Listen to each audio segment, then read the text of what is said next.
அஸ்ஸலாமு அலைக்கும் ஃப்ரெண்ட்ஸ், வணக்கம். Welcome to Rahmi's kitchen. நம்மளோட எண்ணெய் கத்திரிக்காய் ரெடி ஆகிடுச்சு. கொஞ்சம் கொத்தமல்லி போட்டு கார்னிஷ் பண்ணிவிடுங்க.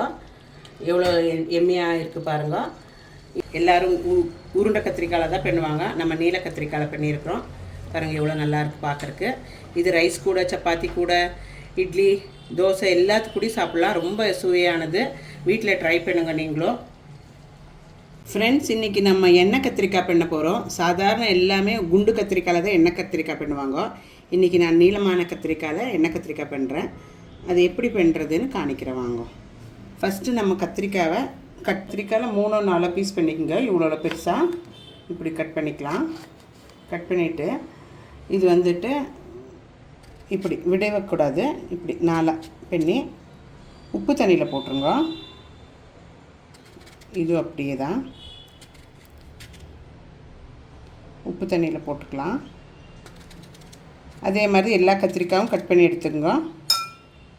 இப்படி எல்லாம் கட் பண்ணி தண்ணியில் போட்டு வச்சுக்கலாம், உப்பு தண்ணியில். அப்போ நம்ம மசாலா ரெடி பண்ணிக்கலாம். இது பண்ணுறதுக்கு வேண்டி மசாலா ரெடி பண்ணிக்கலாம். பச்சை மசாலையிலும் பண்ணலாம், ஆனால் நான் வறுத்துட்டு பண்ண போகிறேன். ஸோ அது எப்படி பண்ணுறதுன்னு பார்க்கலாம். பாருங்கள் ஃப்ரெண்ட்ஸ், 2 டேபிள் ஸ்பூன் அவ்வளோ எண்ணெய் ஊற்றிக்கோங்க. மசாலா ரெடி பண்ணுறதுக்கு எண்ணெய் ஊற்றிட்டு பட்டர் இருந்தால் பட்டர் கொஞ்சம் போட்டுக்கோங்க. உங்கள்கிட்ட பட்டர் இருந்துச்சுன்னா. பட்டர் இல்லைன்னா கொஞ்சம் ஒரு டீஸ்பூன் அவ்வளோ நெய் போட்டுக்கலாம், பிரச்சனை இல்லை. இது நல்ல சூடான பிறகு 1 இன்ச் அவ்வளோ பட்டை, 4 லவங்கு, 2 ஏலக்காய் போட்டுக்கோங்க. 1 ஸ்பூன் தனியா, 1 டீஸ்பூன் தனியா, 2 டீஸ்பூன் அவ்வளோ கடலைக்கொட்டை, 1 ஸ்பூன் அவ்வளோ பொட்டுக்கடலை, 1/2 டீஸ்பூன் எள்ளு, ஒரு 7 கேஷ்யூ நட் கட் பண்ணி வச்சுருக்கிறேன், ஒரு 1/2 டீஸ்பூன் அவ்வளோ குருமிளகு, 5 பச்சை மிளகு, பூண்டு ஒரு 10-15, 1 இன்ச்சு இஞ்சி இதுவும் போட்டுக்குவோம். போட்டு எல்லாம் கொஞ்சம் ஒன்று இலக்கிக்கோங்க. ஒரு வெங்காயம் அறுத்து வச்சுருக்கிறது, ஒரு டமாட்டர்,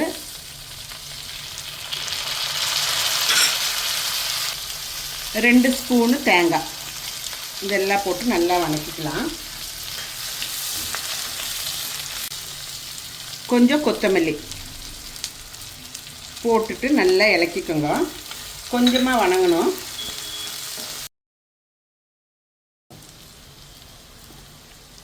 ஒரு 1/4 டீஸ்பூன் மஞ்சத்தூள்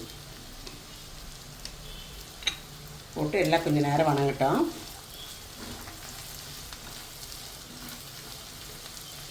பாருங்கள் ஃப்ரெண்ட், இந்த மாதிரி ஆனோடனே ஆஃப் பண்ணிவிடுங்க. ஆஃப் பண்ணிவிட்டு நல்லா ஆறின பிறகு கிரைண்ட் பண்ணி எடுத்துக்கலாம். எல்லாம் மிக்ஸி ஜாருக்குள்ளே போட்டு கிரைண்ட் பண்ணி எடுத்துக்கலாம். தண்ணி ஊற்றி அரைங்க, ஏன்னா கடலைக்கொட்டெல்லாம் இருக்கிறதுனால தண்ணி தேவைப்படும். எவ்வளோ நைஸாக முடியுதோ அவ்வளோ நைஸாக அரைச்சிக்கோங்க. ஏன்னா இது வெண்ணெய் கத்திரிக்காய்னால நல்ல நைஸ் வேணும். தண்ணி ஊற்றிக்குவோம் கொஞ்சம்.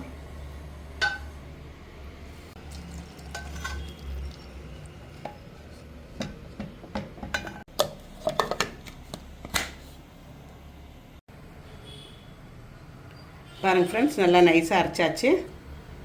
இப்போ நம்ம எப்படி பண்ணுறதுன்னு பார்க்கலாம்.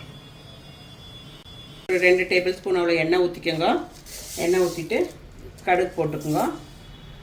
கடுகு ஜீரகம் 2 1/2 டீஸ்பூன் போட்டுக்கோங்க. ஒரு வெங்காயம் பொடியாக அரைச்சி வச்சுருக்கிறேன், அதுவும் கொஞ்சம் கருவேப்பிலையும் போட்டுக்கலாம். இந்த வெங்காயம் நல்லா ஃப்ரை ஆகணும், நல்லா மொரிகிற மாதிரி ஃப்ரை ஆகணும்.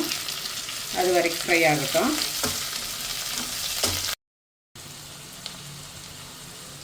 நல்லா முறிஞ்சிருச்சு. நம்ம இந்த டைமில் அரைச்சி வச்சுருக்கிற எல்லா அரைச்சி வச்சுருக்கோம்ல, அது ஊற்றிக்கலாம். ஊற்றிட்டு நல்லா இது பச்சை வாசனை போகிற வரைக்கும் இது நல்லா இதுக்குள்ளேயே போட்டு வணங்கணும். எண்ணெய் மேலே அப்படியே இதாகி வர மட்டும் இதாகணும்.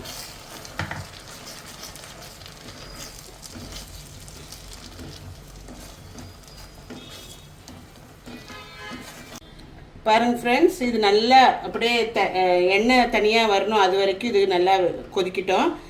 இது அப்போ தான் பச்சை வாசனை எல்லாம் போகும். நல்லா அது வரைக்கும் நம்ம மூடி வச்சு வேவிக்கலாம். மூடி வச்சுருவோம். ஒரு 2 to 3 minutes வரைக்கும் மூடி வச்சிடலாம்.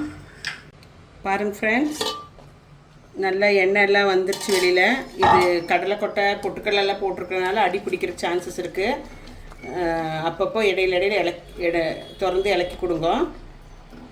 இப்போ நம்ம கத்திரிக்காய் போட்டுடலாம். கத்திரிக்காய் வாஷ் பண்ணி போட்டுக்கலாம். அதுக்குள்ளே கத்திரிக்காய் போட்டுட்டு கத்திரிக்காய் வேகணும் இல்லைங்களா. இப்போ தண்ணி கொஞ்சம் ஊற்றிக்கலாம். நல்லா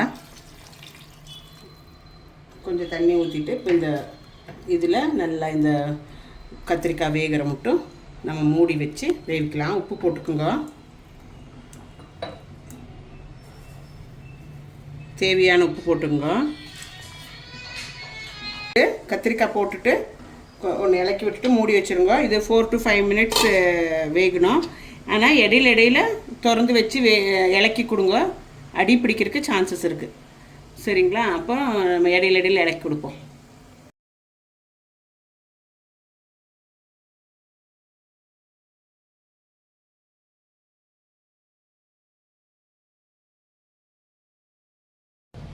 பாருங்கள் ஃப்ரெண்ட்ஸ், ஆல்மோஸ்ட் ஆயிடுச்சு. நல்லா எண்ணெயும் விட்டு வருது மேலே. நல்ல திக்னஸும் வந்துருச்சு.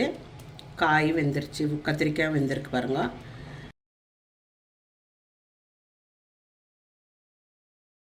பவுலில் சர்வ் பண்ணி நம்ம சாப்பிட்டுக்குவோம். ரொம்ப டேஸ்டியாக இருக்கும். நீங்கள் வீட்டில் ட்ரை பண்ணுங்க. ரஹமீஸ் கிச்சன் லைக் ஆச்சுன்னா சப்ஸ்கிரைப் பண்ணி ஷேர் பண்ணி கமெண்ட் பண்ணுங்க. ரொம்ப எம்மியான கறி இது. கிரேவி எல்லாத்துக்கூடயும் சாப்பிட்லாம். மீண்டும் அதர் வீடியோவுடன் உங்களை சந்திப்போம். Take care. பாய்.